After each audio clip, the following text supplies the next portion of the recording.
Deməli, burada 1800, bax burada nə deyir? Deyir ki, diqqət elə. Xəzər donanması bu məqsədlə Lənkəran sahillərinə göndərildi. Bu zaman qaladakı Qacar qoşununa başçılıq edən sərkərdə. Bax bu sözün, bu cümlənin altından xətt çəkin.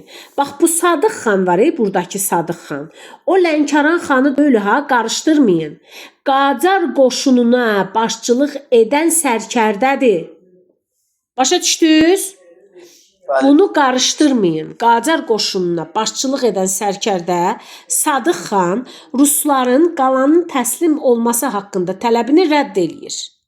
Və bu yazıq burada elə qəhrəmancasına da həlak olur.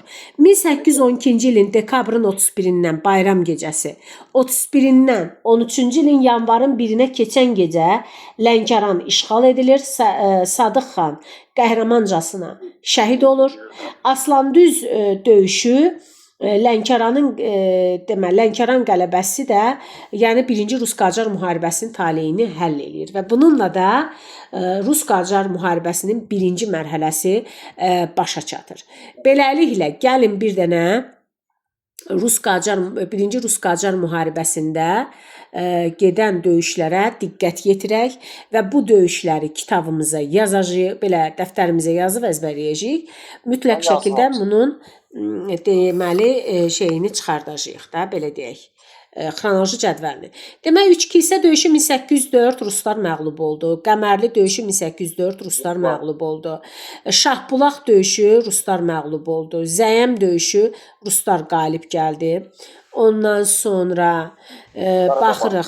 Qarababa döyüşü 1809 ruslar məğlub olub, Sultanbud ruslar məğlub olub. Aslandüzlə Lənkəran döyüşündə ruslar qalib gəlib. Əslində sizdən soruşsa ki, həlledici döyüş 1812-ci ildə baş verən Aslandüz döyüşü həlledici döyüş hesab olunur. Sonra gələk Gülüstan sülhü. Birinci növbədə onu deməliyəm ki, mən sizə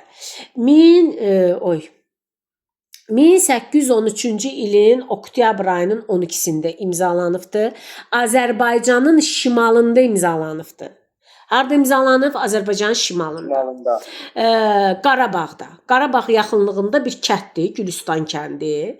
Amma 2-ci Rus-Qacar müharibəsinin yekununu vuran Türkmənçay müqaviləsi cənubda imzalanıb, yadınızda qalsın. Bu Azərbaycanın şimalında imzalanıb, Qarabağ yaxınlığındakı Gülüstan kəndində imzalanıb. Qacarların nümayəndəsi Mirzə Əbdülhəsəndir. Bax, bunu əzbərləyin. Mirzə Əbdülhəsən. Əbdülhəsən Qacarları təmsil eləyibdir bu müqavilədə. Rusları təmsil eləyib Rtışev təmsil eləyibdir və bu müqavilədə sülh danışıqlarında razılığa gəlirlər. Burada bir İngilis də var, aşıqlar. İngilis hər daşın altından çıxır. Bu İngilis müşavir idi və adı Qor-Ouzlidir. Qor-Ouzli. Bu nə qələt eləyirdi burada? Bura bir separat akt əlavə eləmişdi. Bu nə deməkdir? Öz müstəqilliyini qoruyub saxlamaq daxili müstəqillik. Sağ ol. Bu separat akt odur ki, diqqət elə. Gələcəkdə bu xanlıqlar öz müstəqilliyi uğrunda mübarizə apara bilsinlər, öz talehlərini dəyişə bilsinlər.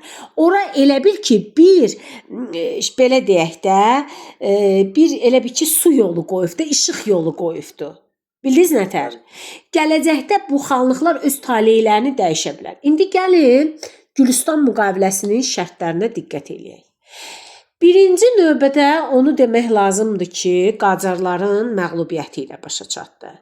Qacarlar Gəncə, Qarabağ, Şəki, Şamaxı, Quba, Bakı, Dərbənd, yəni İrəvan və Naxçıvandan başqa, fikir ver ha. İrəvan və Naxçıvandan başqa bütün xanlıqları deməli Rusiyaya güzəştə getdilər. O cümlədən Şərqi Gürcüstan, Dağıstan və s. Rusiyanın tabeliyinə keçməsini qəbul elədilər. Bildiniz nətər? Rusiyanın tabeliyinə keçməsini qəbul elədilər. Burada qalır bircə dənə, baba rəngə baxırsınız. Rəngə baxırsınız. Bu ağ rəngdə olan hissə Rusiyanın tabeliyi.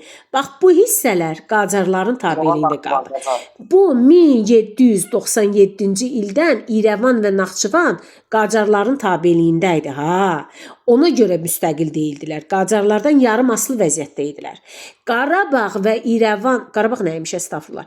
İrəvan və Naxçıvan xanlıqları istisna olmaqla Azərbaycanın Araz çayından şimalda olan bütün xanlıqları Rusiya tərəfindən işğalını tanıdı. İrəvan və Naxçıvan xanlıqları Qacarların himayəsi altında qaldı.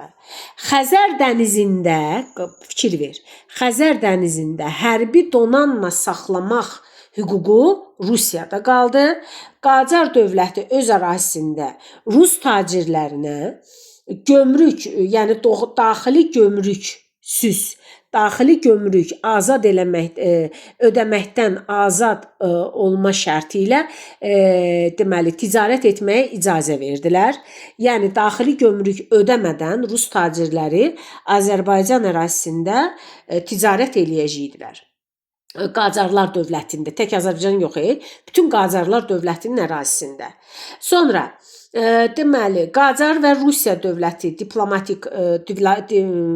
Qacar və Rusiya dövləti ərazisində diplomatik korpuslar yaradılmalı idi və burada bir separat akt da daxil edilmişdi. Hansı ki bu separat akta görə 2-ci Rus-Qacar müharibəsinin yekunu olan Türkmənçay sülh müqaviləsi, yəni 2-ci Rus-Qacar müharibəsi heç belə bu separat akta görə oldu da. Yəni bunu əllərində tutdular da, gərəkçə tutdular.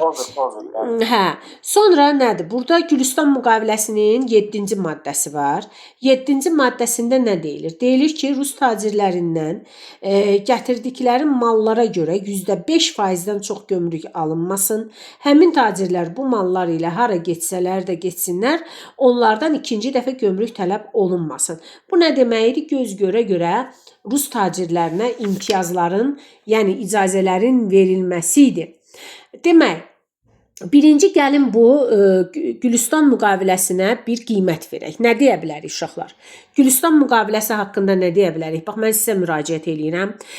Azərbaycanlı kimi, Azərbaycan vətəndaşı kimi, Azərbaycanlı qeyrətli oğlu kimi, qızı kimi bu haqda nə deyə bilərik? Şöyle de görüm hələ. Bu ədalətsizdir. Verdiğimdə sadəcə müqavilə idi. Ədalətsiz idi. Gələcək Azərbaycan bəlalarının əsasını qoydu. Aynen olmamalı bir şeydi bu. Ay sağ ol. Yəni Azərbaycana iki zidd, iki yad imperiya, bir şimalda Rusiya, cənubda Qacar Azərbaycanı böldülər.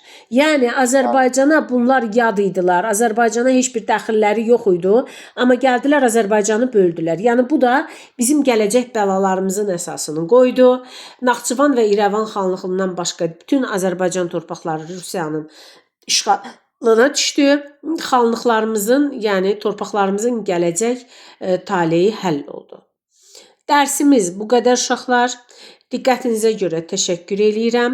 Bir daha deyirəm ki, burada bəzi dayanda qulaq as, sağ olun. Mən birinci sağ olun mən deməliyəm, sonra siz deməlisiz. Deməli, burada yadımızda saxlamalıyıq, mütləq beynimizdə həkk eləməliyik ki, 1-ci Rus-Qacar müharibəsi dövründə baş verən bəzi döyüşlər var ki, onlar Rus-Qacar müharibəsinə aidiyyatı yoxdur. Biri 1807-ci ildə Osmanlı ilə Rusiya arasında baş vermiş Gümrü döyüşüdür. Digəri 1806-cı ildə Şəkidəki olan Şəki üsyanının döyüşüdür, Şəki yaxınlığındakı döyüşdür. Biri 1810-cu ildə olan Gilgil çay sahilindəki döyüş Quba üsyanına aid olan döyüşdür və bütün bunlar Rus-Qacar, 1-ci Rus-Qacar müharibəsinə aidiyyatı yoxdur. Başa düşdünüz? Bir daha deyirəm ki, Gəncə xanlığının işğalı 1-ci Rus-Qacardan qabaq olub. Gəncə xanlığı işğal olunub 1804-ün 1-ci ayında, müharibə başlayıb 1804-ün 7-ci ayında. Çatdı sizə? Bəli. Sözünüz var mənə? Sağ olun. Mənim amma sizə sözüm var. İki qrupun uşaqları da burada olduğuna görə mən sizə deyim ki, gələn həftə